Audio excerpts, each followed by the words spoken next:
Hey everybody, May 1st, the market update desk with Scott Riley, powered by Mortgage One. I ended up going with a green shirt today. I was trying to bring some mojo to the market, helping us on stocks, bonds, and mortgage-backed securities. So I think we got a little bit of good news today brewing, but it's all going to be contingent on Chairman Powell's Q&A later this afternoon. So let's dig deep into what's going on in the market today. There's a whole bunch. So stocks and bonds are both higher today ahead of the Fed's statement at 2 p.m. Jerome Powell's press conference with the Q&A will come after that, which will be the critical part of the day.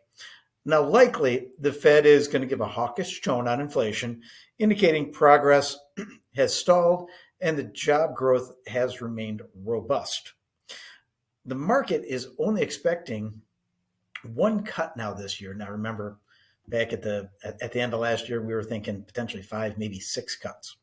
So the expectation as far as rate cuts are very low. We do expect them, though, to slow their Treasury reductions or their runoff from the balance sheet, which we've been talking about, from $60 billion a month all the way down to $30 billion, so half of it.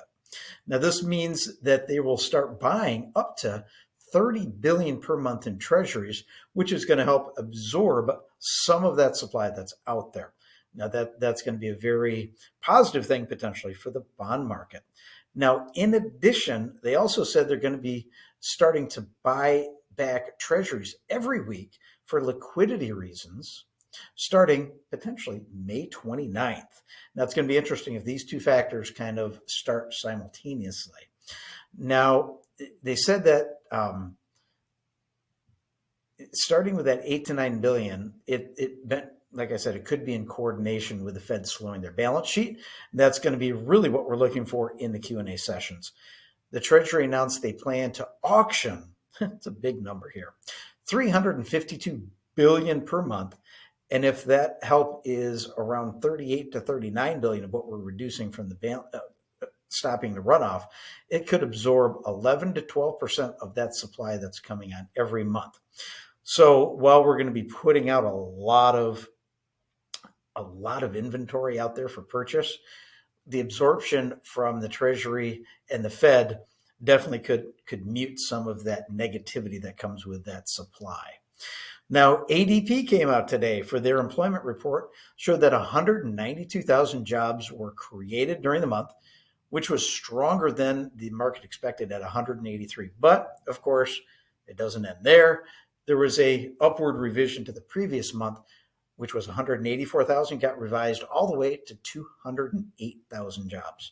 Most of this hiring took place in companies that had 50 or more employees, meaning small businesses only added about 38,000 jobs. So it's not the small businesses that are adding these employees. This could be a negative as we go into the BLS report on Friday, because the birth death model does not track the small business very well. So we're very concerned and cautious about what that report's going to show. The goods sector added 47,000 of those jobs, which was led by construction, which added 35,000. The service sector added a whopping 145,000 of that 192,000. So big predominance towards the service sector within ADP. Job stayers increased by 5%, which is down from the 5.1%, which was in the previous report. Job changers saw an average increase of a little over 9.3% year over year. That's a big number, but it was down a little bit from the previous report, which was 10.1% wage growth for job changers.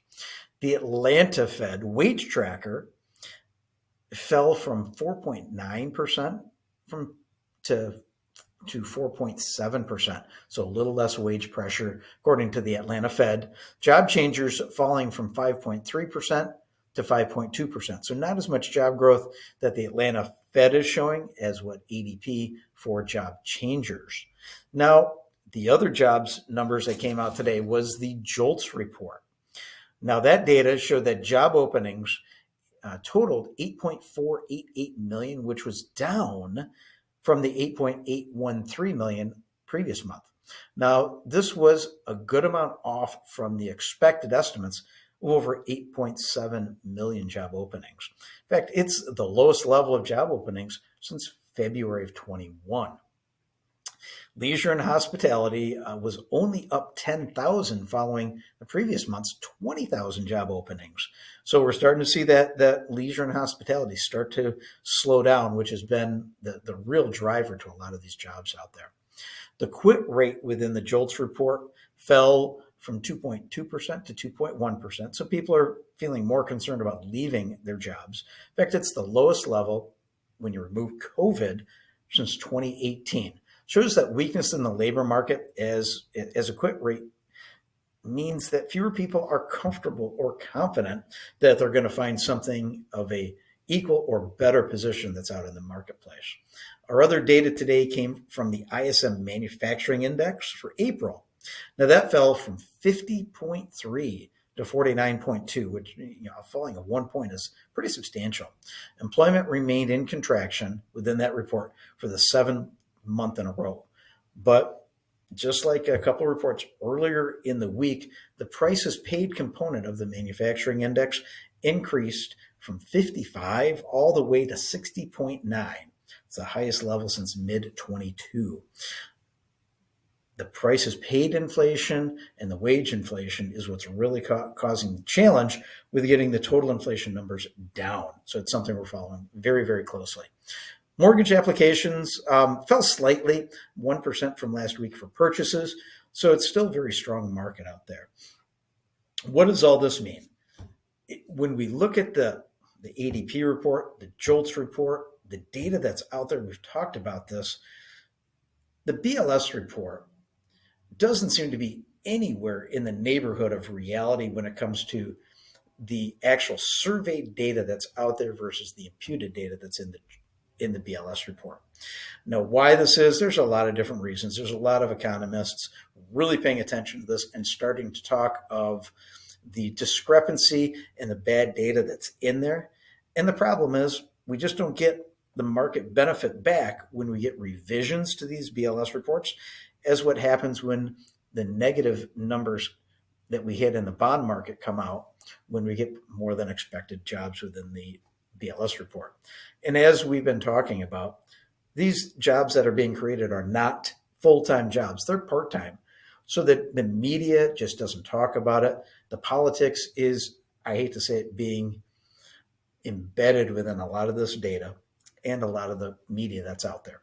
So that's a breakdown of what's today. It was a big, big day in the market. We are trending to the upwards. So the green shirt is benefiting us a little bit here. Now the question will be, will we get to Friday and get some green in the market Friday? That's what we're hoping for. We'll keep updating you with information and giving you the power of knowledge that's out there.